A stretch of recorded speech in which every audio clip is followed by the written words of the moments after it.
हमारा दिमाग एक पूरा यूनिवर्स, हमारे स्कल में एक नेवर एंडिंग इंस्पिरेशन है। इमेजिन करो, ये एक पुराने पैलेस जैसा है, सीक्रेट्स और वंडर्स से भरा हुआ।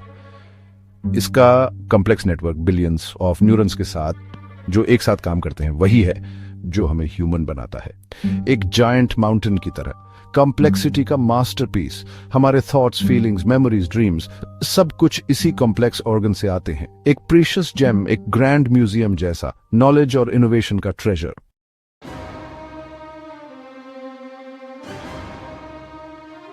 ऐसी दुनिया की कल्पना करो जहां हम चेतना की जटिलताओं को पूरी तरह से समझते हैं, जहां याददाश्त और सीखने के राज खुलते हैं। जैसे नए इलाकों की खोज करने वाले वैज्ञानिक मानव मस्तिष्क के रहस्यों पर शोध कर रहे हैं। यही मस्तिष्क अनुसंधान का वादा है, एक ऐसा क्षेत्र जो वैज्ञानिक खोज में सबसे आगे है, विज्ञान के लिए एक सुनहरा अवसर।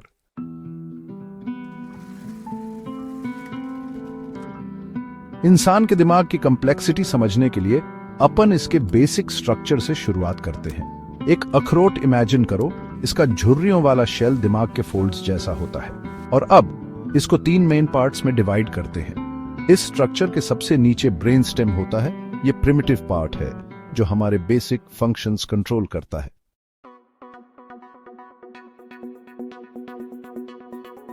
ब्रेनस्टेम और सेरेबेलम को घेरे हुए सेरेब्रम है, जो कि दिमाग का सबसे बड़ा और सबसे विकसित हिस्सा है।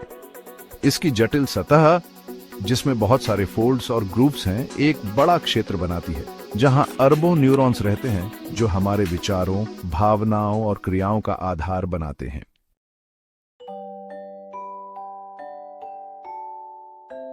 एक दिलचस्प बात यह है कि हमारा दिमाग 2 हिस्सों में बंटा होता है, दायां और बायां, जो कॉर्पस कॉलोसम नाम के तंत्रिका तंतुओं के एक बड़े समूह से जुड़े होते हैं। हालांकि दोनों गोलार्ध दिखने में एक जैसे ही होते हैं, लेकिन इनके काम करने का तरीका अलग अलग होता है। हर एक हिस्सा कुछ खास कामों में माहिर होता है।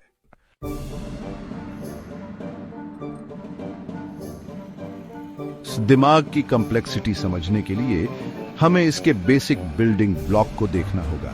न्यूरॉन। अरबों ये स्पेशलाइज्ड सेल्स कॉम्प्लेक्स नेटवर्क्स बनाते हैं, जो ब्रेन के हर फंक्शन का आधार हैं।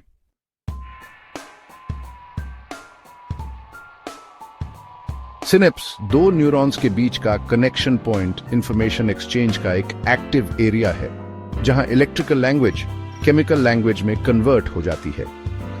इमेजिन कारो ई के ट्रांसलेटर, जो एक लैंग्वेज को दूसरी लैंग्वेज में ट्रांसलेट करता है, जैसे हिंदी से इंग्लिश में। जब ई की इलेक्ट्रिकल सिग्नल एक्सन टर्मिनल तक पहुंचता है, तो ये केमिकल मैसेंजर्स, जिनको न्यूरोट्रांसमीटर्स कहते हैं, उनके रिलीज को ट्रिगर करता है।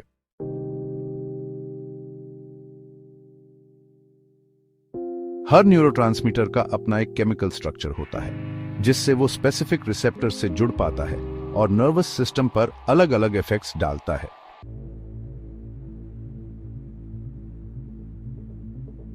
हमारे दिमाग के इन पेचीदा फोल्ड्स और कॉम्प्लेक्स केमिकल सिग्नल्स के नीचे एक सीक्रेट लैंग्वेज छुपी है, एक इलेक्ट्रिक सिंफनी, जो हमारे हर थॉट, फीलिंग और एक्शन को कंट्रोल करती है। ये इलेक्ट्रिक सिंफनी हमारे ब्रेन एक्टिविटी का कोर है, एक इनविजिबल पावर जो हमारे कॉन्शियस एक्सपीरियंस को गाइड करती है। जैसे कोई कंडक्टर, ये इलेक्ट्रिक इंपल्सेस हमें लाइफ में लीड करते हैं। इमेजिन करो, एक टैलेंटेड कंडक्टर जैसे काराजन एक कॉम्प्लेक्स म्यूजिक पीस कंडक्ट कर रहा है। दिमाग में इलेक्ट्रिसिटी चार्ज पार्टिकल्स, जिन्हें आयॉन्स कहते हैं, कि न्यूरल मेम्ब्रेन के अक्रॉस मूवमेंट से बनती है। सोचो, टाइनी बैटरीज लगातार चार्ज और डिस्चार्ज हो रही हैं, जैसे टीवी रिमोट के बैटरी। जब एक न्यूरॉन अपने नेबर से स्ट्रॉन्ग स्टिम्युलेशन रिसीव करता है, तो इवेंट्स का एक सीक्वेंस ट्रिगर होता है, जिससे एक इलेक्ट्रिक इंपल्स बनता है, जिसे एक्शन पोटेंशियल कहते हैं। यह एक स्पार्क की तरह वायर में ट्रैवल करता है, जैसे जब आप लाइट ऑन करते हैं।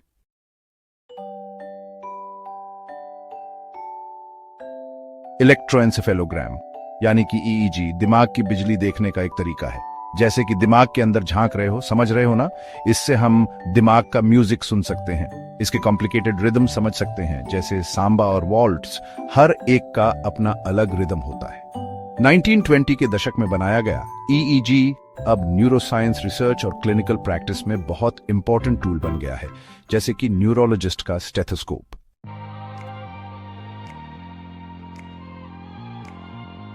न्यूरोसाइंस की नई डिस्कवरीज के थ्रू हमें एक अमेजिंग फैक्ट पता चला है। हमारा दिमाग स्थिर नहीं है, बल्कि ये डायनामिक है, हमेशा ग्रो करता है, अडेप्ट करता है और नए एक्सपीरियंसेस के हिसाब से खुद को रीऑर्गेनाइज करता है, जैसे एक नदी अपना रास्ता बदलती है। इस एक्स्ट्रॉर्डिनरी एबिलिटी टू चेंज को न्यूरोप्लास्टिसिटी कहते हैं, जो पर्सनल ट्रांसफॉर्मेशन और ब्रेन इंजरी के बाद हीलिंग के लिए होप देती है। ये नए रास्ते खोलती है, बिल्कुल वैसे जैसे रास्ते रीटा लेवाई मॉन्टेलचीनी ने बनाए थे।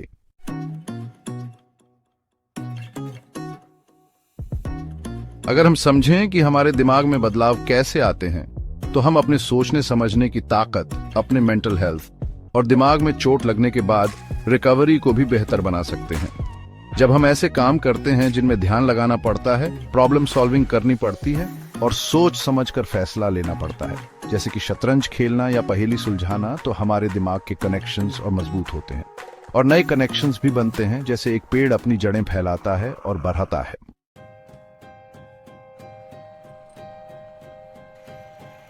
ये मैसेंजर्स, जिनको न्यूरोट्रांसमीटर्स कहते हैं, दिमाग के केमिकल पोस्टमैन जैसे होते हैं। ये सिग्नल्स को छोटे छोटे गैप्स, जिनको साइनेप्स कहते हैं, से नर्व सेल्स के बीच भेजते हैं। कुछ न्यूरोट्रांसमीटर्स एक्साइटेटरी होते हैं। ये रिसीविंग नर्व सेल के खुद के इलेक्ट्रिकल इंपल्स फायर करने के चांस को बढ़ा देते हैं, जैसे किसी को बोलने के लिए इनकरेज करना, समझ रहे हो ना। दूसरे इनहिबिटरी होते हैं। ये रिसीविंग नर्व सेल की एक्टिविटी को कम कर देते हैं, मानो वो दिमाग में हो रही पूरी बातचीत का वॉल्यूम कम कर रहे हों।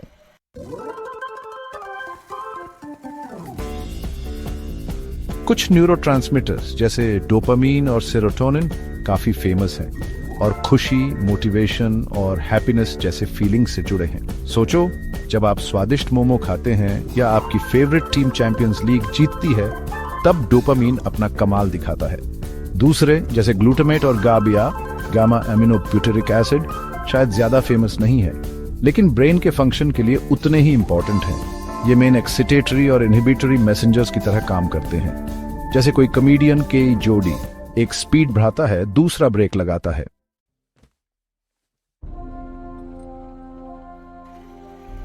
दिमाग में न्यूरोट्रांसमीटर का जो जटिल नेटवर्क है ना, वो एक डेलिकेट बैलेंस पर डिपेंड्स करता है, जैसे एक परफेक्ट सिम्फनी केमिकल मैसेंजर्स की, जो मिलकर हमारे थॉट्स, इमोशंस और एक्शंस को कंट्रोल करती है। इमेजिन करो, एक ऑर्केस्ट्रा एक फेमस कंडक्टर के नीचे हर इंस्ट्रूमेंट सही टाइम पे बज रहा है। जब न्यूरोट्रांसमीटर लेवल्स इम्बैलेंस्ड हो जाते हैं, तो ये ब्रेन सिम्फनी बिगड़ जाती है, जैसे एक रॉक कॉन्सर्ट अपने पीक पे। और कई तरह के न्यूरोलॉजिकल और साइकेट्रिक डिसऑर्डर्स हो सकते हैं।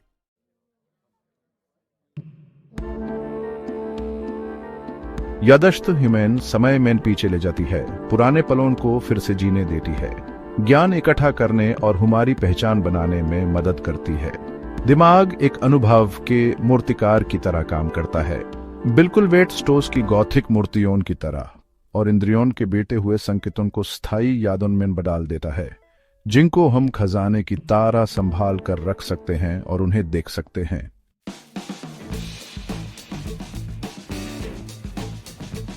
याददाश्त एक सादा पत्थर नहीं, बल्कि एक बहुस्तरीय दुनिया है जो कई तरह की यादों से बनी है। हर एक की अपनी खासियत और स्टोरेज तरीका होता है।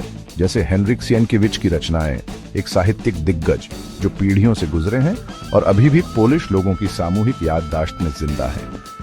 हमारी इंद्रियां जो जानकारी लेती हैं, वो सेंसरी मेमोरी कुछ सेकंड के लिए ही रखती है और हमें दुनिया को एक कंटिन्यूअस फ्लो ऑफ इंफॉर्मेशन की तरह एक्सपीरियंस करने देती है, जैसे किसी बिजी मार्केट की भीड़ या फ्रेशली ब्रूड कॉफी की खुशबू। शॉर्ट टर्म मेमोरी, जिसे वर्किंग मेमोरी भी कहते हैं, एक मेंटल नोटपैड की तरह काम करती है, जैसे स्टैनिस्लाव विस्पेंस्की अपने स्केचेस और नोट्स के लिए यूज करते थे, और थोड़ी देर के लिए लिमिटेड इंफॉर्मेशन स्टोर करती है, जैसे जब हम कोई फोन नंबर या शॉपिंग लिस्ट याद करने की कोशिश करते हैं।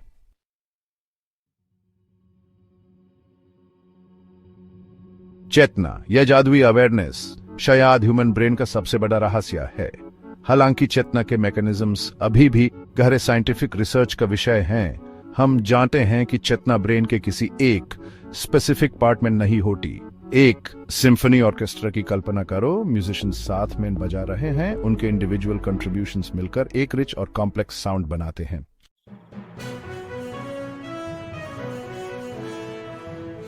सोचने समझने की शक्ति, जिसे हम कॉग्निशन कहते हैं, यही हमारे दिमाग की असली ताकत है।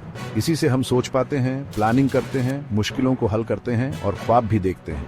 प्रीफ्रंटल कॉर्टेक्स जो हमारे दिमाग का सबसे विकसित हिस्सा है, उच्च स्तरीय संज्ञान में बहुत जरूरी भूमिका निभाता है। जैसे कोई ऑर्केस्ट्रा कंडक्टर, मान लीजिए कर्ट मासूर। प्रीफ्रंटल कॉर्टेक्स हमारे दिमाग का कंट्रोल सेंटर होता है। यह हमारे विचारों, कामों और भावनाओं को नियंत्रित करता है, सब कुछ संतुलित रखता है, बिल्कुल जर्मन नेशनल फुटबॉल टीम की तरह।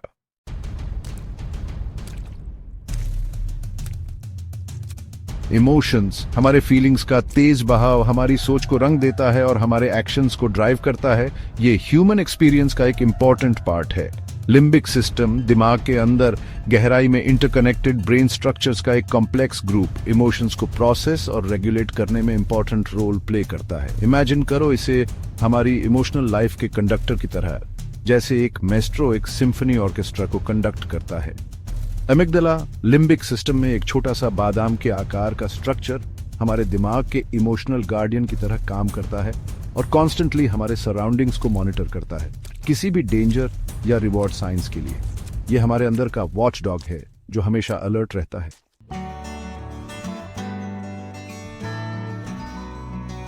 इंसान एक सामाजिक प्राणी है। हम पैदा ही होते हैं जुड़ने के लिए, मिलकर काम करने के लिए और एक समूह का हिस्सा बनने के लिए।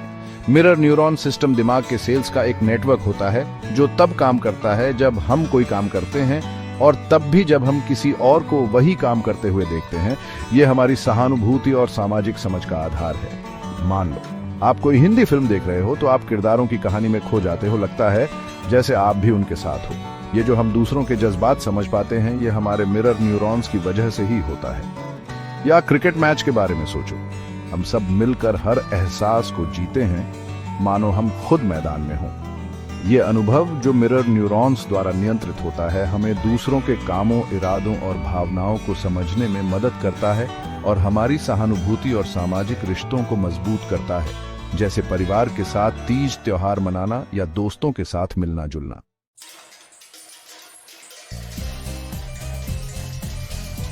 हमारे सेंसेस जैसे आंख, नाक, कान, ये सब हमारे मन के दरवाजे हैं जिनसे हम दुनिया के रंग बिरंगे रूप देख पाते हैं, जैसे कि भागती दौड़ती सड़कों का नजारा। ये सब इंफॉर्मेशन हमारे दिमाग तक स्पेशल रास्तों से पहुंचती है और हर रास्ता अलग अलग फीलिंग लेकर जाता है। ये रास्ते हमारे सेंसेस से शुरू होते हैं, आंख, कान, नाक, जीभ और त्वचा, और ये इलेक्ट्रिक सिग्नल्स भेजते हैं जो कि हमारे नर्वस सिस्टम की भाषा है।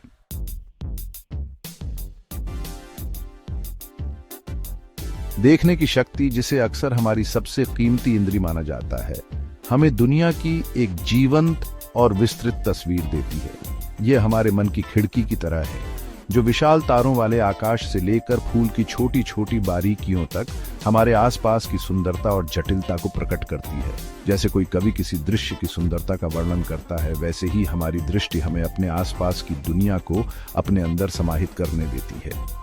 प्रकाश से लेकर समझ तक का सफर आंखों से शुरू होता है, एक अद्भुत जैविक संरचना जो इंजीनियरिंग का एक चमत्कार है, जो प्रकाश को पकड़ने और उसे विद्युत संकेतों में बदलने में सक्षम है, जिन्हें हमारा दिमाग समझ सकता है। आंखों की कल्पना एक मूवी प्रोजेक्टर की तरह करें जो दुनिया को हमारी चेतना के पर्दे पर प्रोजेक्ट करता है, हमारे अपने निजी फिल्म शो का निर्माण करता है, जैसे हम एक अंधेरे सिनेमा हॉल में बैठे हों। लेंस पुतली के पीछे एक पारदर्शी दो तरफा उत्तल संरचना आने वाले प्रकाश को रेटिना पर केंद्रित करती है, जो आंख के पीछे प्रकाश के प्रति संवेदनशील परत होती है। ये एक कैमरे के लेंस की तरह काम करता है, स्पष्ट छवि बनाने के लिए फोकस को समायोजित करता है, जैसे हम एक सेल्फी लेते समय सही एंगल की तलाश में सच्चे फोटोग्राफी मास्टर की तरह।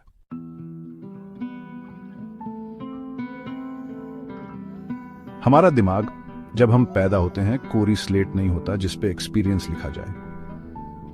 इसमें कनेक्शंस पहले से ही होते हैं और ये पोटेंशियल का ब्लूप्रिंट रखता है, एक जेनेटिक इनहेरिटेंस जो हमारी कॉग्निटिव एबिलिटीज, टैलेंट्स और कुछ मेंटल इलनेसेस के लिए वल्नरेबिलिटीज को आकार देता है। इसे एक घर की नींव की तरह इमेजिन करो जो उसके फ्यूचर शेप को डिसाइड करता है। हमारे जीन्स डीएनए के छोटे छोटे टुकड़े जिनमें हमारे शरीर को बनाने और मेंटेन करने के इंस्ट्रक्शंस होते हैं, मोलेकुलर प्रोसेसेस के सिम्फनी को कंट्रोल करते हैं। ये न्यूरल सर्किट्स के डेवलपमेंट, न्यूरोट्रांसमीटर्स के प्रोडक्शन और सिनेप्सिस के थ्रू सिग्नल ट्रांसमिशन की एफिशिएंसी को गवर्न करते हैं। ये म्यूजिकल नोट्स की तरह हैं जो हमारी लाइफ की मेलोडी तय करते हैं, लाइक अ बाक मेलोडी, लैंडलर डांस का रिदम या फिर कंटेम्पररी हिप हॉप, बिल्कुल डिपेंडिंग ऑन आपके जेनेटिक प्रीडिस्पोजिशन।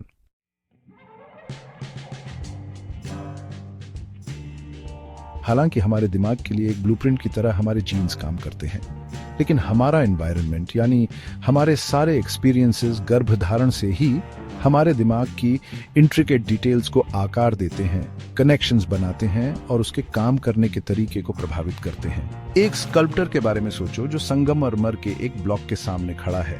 उसकी पोटेंशियल साफ दिख रही है, लेकिन उसका फाइनल शेप अभी रिवील नहीं हुआ है।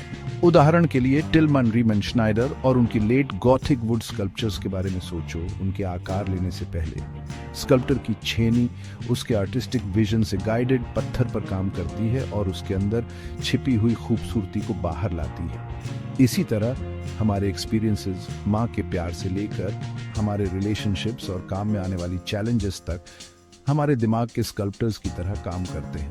ये न्यूरल पैथवेज को आकार देते हैं, कुछ कनेक्शंस को मजबूत करते हैं और कुछ को कमजोर। जीन्स और एनवायरनमेंट के बीच के इस डायनामिक इंटरैक्शन को जीन एनवायरनमेंट इंटरैक्शन कहते हैं और ये इंसानी दिमाग की अमेजिंग अडेप्टेबिलिटी को दिखाता है, उसकी फ्लेक्सिबिलिटी और जीवन भर बदलते रहने की उसकी क्षमता को एक्सपीरियंसेस के हिसाब से।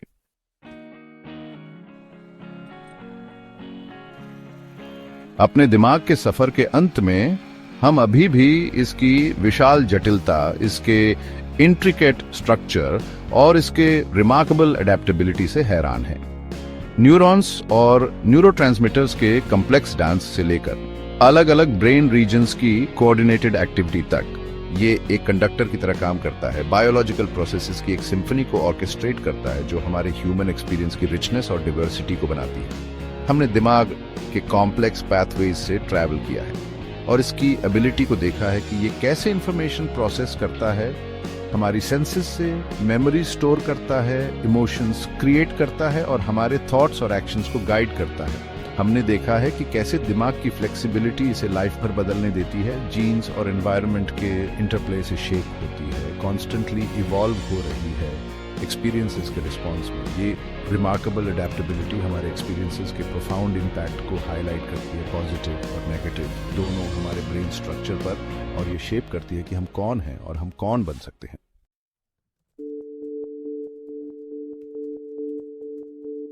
हमारे दिमाग की दुनिया की खोज की ये यात्रा भले ही फायदेमंद रही हो, लेकिन अभी तो बस रहस्यों की सतह को ही छुआ है।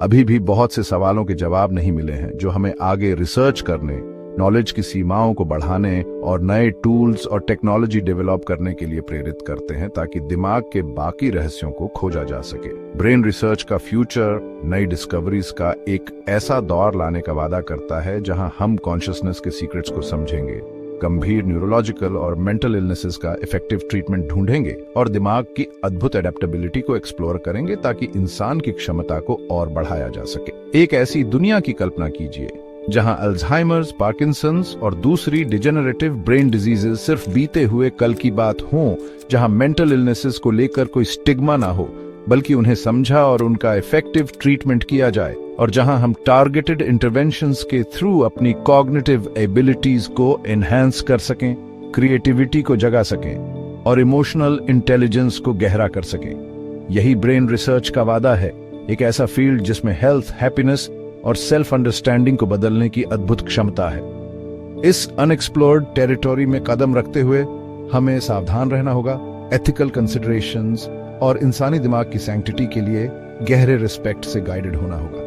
ब्रेन रिसर्च से मिली इनसाइट्स में इंसान होने का मतलब क्या है, इसकी हमारी समझ को बदलने की ताकत है। ये बायोलॉजी और टेक्नोलॉजी के बीच की लकीर को धुंधला करती हैं और इस नॉलेज का वाइजली इस्तेमाल करने की हमारी रिस्पॉन्सिबिलिटी के बारे में गंभीर एथिकल क्वेश्चंस उठाती हैं। आगे का रास्ता मुश्किलों से भरा होगा, इसमें कोई शक नहीं, लेकिन इसका रिवॉर्ड बहुत बड़ा है। ये हमें इंसानी एग्जिस्टेंस के नेचर की गहरी समझ देता है और साथ ही दुख कम करने, इंसानी क्षमता को बढ़ाने और आने वाली जनरेशन्स के लिए एक बेहतर फ्यूचर बनाने का मौका भी देता है।